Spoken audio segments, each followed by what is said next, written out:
తొలి పలుకు ఛానల్కు స్వాగతం. నేను లాలిత్య. నేటి ముఖ్యాంశాలు చూద్దాం. ఉపాధ్యాయుల సమస్యలు నావి, విద్యార్థుల కోసం పోరాడండి. సీఎం రేవంత్ రెడ్డి వ్యాఖ్యలు.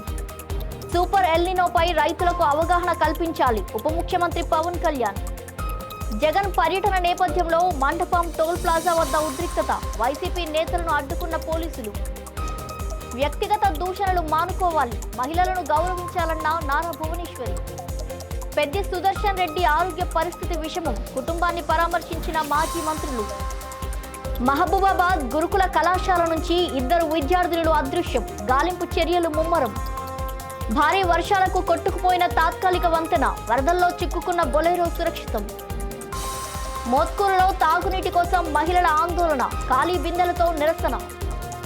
మేడిగడ్డ బ్యారేజీకి పోటెత్తిన వరద, 85 గేట్లు ఎత్తి నీటి విడుదల. జార్ఖండ్ బొగ్గు మాఫియాపై ఈడీ మెగా సోదాలు, భారీ నగదు ఆస్తుల గుర్తింపు.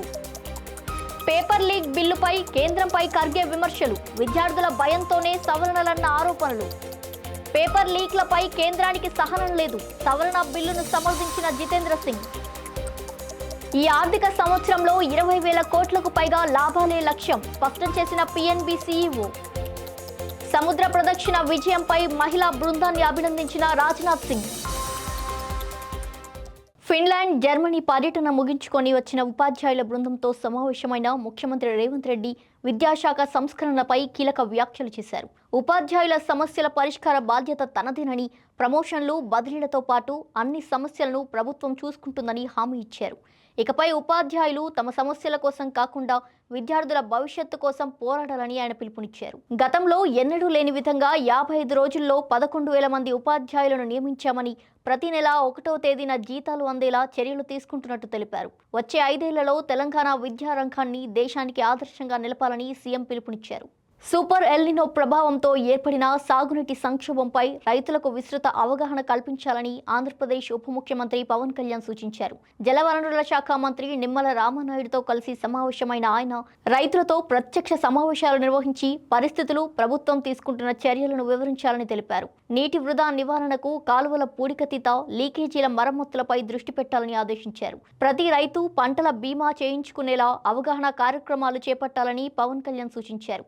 ఏలేరు ప్రాజెక్టు నుంచి కాకినాడ జిల్లాకు 1000 క్యూసెక్కుల నీరు విడుదల చేసినందుకు మంత్రి నిమ్మల రామానాయుడికి పవన్ కృతజ్ఞతలు తెలిపారు. మాజీ ముఖ్యమంత్రి వైఎస్ జగన్ శ్రీకాకుళం జిల్లా పర్యటన కొనసాగుతుంది. నరసన్నపేట మండలం మండపం టోల్ ప్లాజా వద్ద వైసీపీ నేత డాక్టర్ ధర్మాన కృష్ణ చైతన్యను పోలీసులు అడ్డుకోవడంతో స్వల్ప ఉద్రిక్తత కొనసాగింది.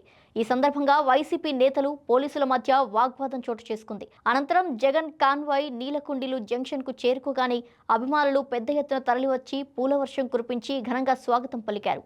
జగన్ వాహనం నుంచి అభిమానులకు అభివాదం చేస్తూ ముందుకు సాగారు. పర్యటన నేపథ్యంలో జిల్లాలో భారీగా పోలీస్ బందోబస్తు ఏర్పాటు చేశారు. రాజకీయాల్లో విమర్శలు సహజమే కానీ వ్యక్తిత్వంపై మాట్లాడడం తగదని నారా భువనేశ్వరి తెలిపారు. చిత్తూరు జిల్లా కుప్పంలోని యమగానిపల్లి ద్రౌపది ధర్మరాజు ఆలయ కార్యక్రమంలో పాల్గొన్న ఆమె తొలిసారిగా తనపై, తన కుటుంబంపై జరిగిన వ్యక్తిగత విమర్శలపై స్పందించారు. మహిళలను అవమానించడం సంస్కారం కాదని, వ్యక్తిగత దూషణలకు స్వస్తి చెప్పాలని పిలుపునిచ్చారు. ఇప్పటి వరకు ఈ అంశంపై ఎక్కడా మాట్లాడలేదని, ద్రౌపది అమ్మవారిని దర్శించుకున్న తర్వాత స్పందించాల్సిన అవసరం అనిపించిందన్నారు. ఎన్ని అవమానాలు ఎదురైనా ప్రజలే తమకు అండగా నిలిచారని, అందుకే తమ కుటుంబం ప్రజాసేవ నుంచి వెనక్కి తగ్గేదే లేదని నారా భువనేశ్వరి పేర్కొన్నారు. బీఆర్ఎస్ సీనియర్ నేత నర్సంపేట మాజీ ఎమ్మెల్యే పెద్ది సుదర్శన్ రెడ్డి ఆరోగ్య పరిస్థితి ఇంకా విషమంగానే ఉందని పార్టీ నేతలు తెలిపారు. సికింద్రాబాద్ యశోద ఆసుపత్రిలో వెంటిలేటర్పై ఆయనకు చికిత్స కొనసాగుతోంది. మెదడుకు ఆక్సిజన్ అందకపోవడంతో పరిస్థితి ఆందోళనకరంగా ఉందని వైద్యులు వెల్లడించారు. మాజీ మంత్రి హరీష్ రావు మాట్లాడుతూ అమెరికా, లండన్ వైద్యుల సలహాలతో చికిత్స అందేలా చూస్తున్నట్టు తెలిపారు. కేసీఆర్ ఆదేశాల మేరకు వైద్య ప్రక్రియ నిరంతరం పర్యవేక్షిస్తున్నామని తెలిపారు. ఈ సందర్భంగా మాజీ మంత్రులు జగదీష్ రెడ్డి, ఎర్రబెల్లి దయాకర్ రావు, సత్యవతి రాథోడ్, ఎమ్మెల్సీ తక్కెలపల్లి రవీంద్రరావు ఆసుపత్రికి చేరుకొని కుటుంబ సభ్యులను పరామర్శించారు. మహబూబాబాద్ పట్టణంలోని తెలంగాణ రాష్ట్ర గిరిజన సంక్షేమ మహిళా గురుకుల డిగ్రీ కళాశాలకు చెందిన 2 విద్యార్థులను అదృశ్యమయ్యారు. ఈ ఘటనపై కళాశాల ప్రిన్సిపల్ బిందుమాధవి పోలీసులకు ఫిర్యాదు చేయడంతో కేసు నమోదు చేశారు. సీసీటీవీ దృశ్యాల ఆధారంగా పోలీసులు దర్యాప్తు చేపట్టి విద్యార్థినుల ఆచూకీ కోసం గాలింపు చర్యలు ముమ్మరం చేశారు. ఈ ఘటనతో కళాశాలలో ఆందోళన నెలకొనగా విద్యార్థినుల కుటుంబ సభ్యులు తీవ్ర ఆవేదన వ్యక్తం చేస్తున్నారు. విద్యార్థినులను గుర్తించేందుకు అన్ని కోణాల్లో విచారణ కొనసాగిస్తున్నట్టు పోలీసులు తెలిపారు. కొమరంభీం ఆసిఫాబాద్ జిల్లా పెంచికల్పేట్ మండలం కొండపల్లి గొల్లగూడెం గ్రామాలను కలిపే తాత్కాలిక వంతెన భారీ వర్షాలకు కొట్టుకుపోయింది. దీంతో వరద నీటిలో ఓ బొలెరో వాహనం చిక్కుకోగా గ్రామస్తులు అప్రమత్తంగా స్పందించి సురక్షితంగా బయటకు తీశారు. జిల్లాల్లో భారీ వర్షాలు కొనసాగుతున్న నేపథ్యంలో అధికారులు అప్రమత్తమయ్యారు. రానున్న 3 రోజుల పాటు భారీ నుంచి అతి భారీ వర్షాలు కురిసే అవకాశం ఉందని జిల్లా కలెక్టర్ హరిత హెచ్చరించారు. వరద ముప్పు దృష్ట్యా కాగజ్ నగర్లో ప్రత్యేక పోలీసులను మోహరించడంతో పాటు సహాయక చర్యల కోసం పడవలు, లైఫ్ జాకెట్లు సిద్ధంగా ఉంచినట్టు వెల్లడించారు. యాదాద్రి భువనగిరి జిల్లా మోత్కూరులో తాగునీటి సమస్యపై మహిళలు ఆందోళనకు దిగారు. నెల రోజులుగా మంచినీటి సరఫరా నిలిచిపోయిందని ఆరోపిస్తూ ఖాళీ బిందెలతో ఎంఆర్ఓ కార్యాలయం ముందు ధర్నా నిర్వహించారు. మిషన్ భగీరథ పైప్ లైన్లు దెబ్బతిన్నా అధికారులు పట్టించుకోవడం లేదని ఆగ్రహం వ్యక్తం చేశారు. తమకు ఎమ్మెల్యే ఉండి కూడా సమస్యలు పరిష్కారం కావడం లేదంటూ మహిళలు అసంతృప్తి వ్యక్తం చేశారు. తాగునీటి సమస్యను వెంటనే పరిష్కరించాలని డిమాండ్ చేస్తూ సమస్య పరిష్కారం అయ్యే వరకు ఆందోళన కొనసాగిస్తామని వారు స్పష్టం చేశారు. గోదావరి ఎగువ ప్రాంతాల్లో కురుస్తున్న భారీ వర్షాల ప్రభావంతో జయశంకర్ భూపాల్పల్లి జిల్లా మేడిగడ్డ బ్యారేజీకి వరద ప్రవాహం భారీగా పెరిగింది. దీంతో అధికారులు బ్యారేజీలోని 85కి 85 గేట్లను ఎత్తి వరద నీటిని దిగువకు విడుదల చేస్తున్నారు. ప్రస్తుతం ఇన్ఫ్లో అవుట్ఫ్లో 1,01,530 క్యూసెక్కులుగా నమోదైంది. రానున్న రోజుల్లో వరద ప్రవాహం మరింత పెరిగే అవకాశం ఉందని అధికారులు హెచ్చరిస్తున్నారు. లోతట్టు ప్రాంతాల ప్రజలు అప్రమత్తంగా ఉండాలని, అవసరం లేకుండా బయటకు రావద్దని సూచించారు. వరద పరిస్థితిని అధికారులు ఎప్పటికప్పుడు పర్యవేక్షిస్తున్నారు. జార్ఖండ్లోని ధన్బాద్ జిల్లాలో బొగ్గు అక్రమ తవ్వకాలు, మనీ లాండరింగ్ ఆరోపణలపై ఈడీ భారీ సోదాలు నిర్వహించింది. 25 ప్రాంతాల్లో ఏకకాలంలో తనిఖీలు చేపట్టిన అధికారులు 1.5 కోటి నగదు, ఆస్తి పత్రాలు, డిజిటల్ ఆధారాలు, ఆర్థిక రికార్డులను స్వాధీనం చేసుకున్నారు. అలాగే 150 కోట్లకు పైగా విలువైన ఆస్తులను గుర్తించినట్టు సమాచారం.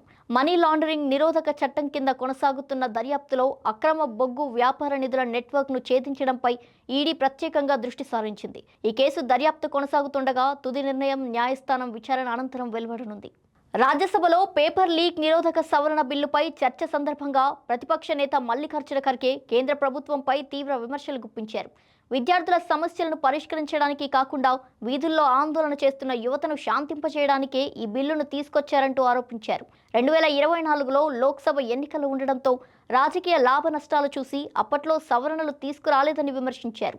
రాహుల్ గాంధీ నేతృత్వంలో జరిగిన ఉద్యమాలకు భయపడి ప్రభుత్వం వెనక్కి తగ్గిందన్నారు. ఢిల్లీలో జరిగిన పరిణామాలపై ప్రధాని మోదీ, కేంద్ర మంత్రి అమిత్ షా స్పందించకపోవడం కూడా బాధ్యతారాహిత్యమేనని ఖర్గే వ్యాఖ్యానించారు. రాజ్యసభలో పేపర్ లీక్ నిరోధక సవరణ బిల్లును ప్రవేశపెట్టిన కేంద్ర మంత్రి జితేంద్ర సింగ్ బిల్లును సమర్థించారు. విద్యార్థుల భవిష్యత్తును కాపాడేందుకే ప్రధాని వెంటనే ఈ చట్టాన్ని తీసుకొచ్చారని చెప్పారు. 2024లో ప్రజా పరీక్షల చట్టం పారదర్శకత, విశ్వసనీయత పెంచడమే లక్ష్యంగా అమల్లోకి వచ్చిందని వివరించారు.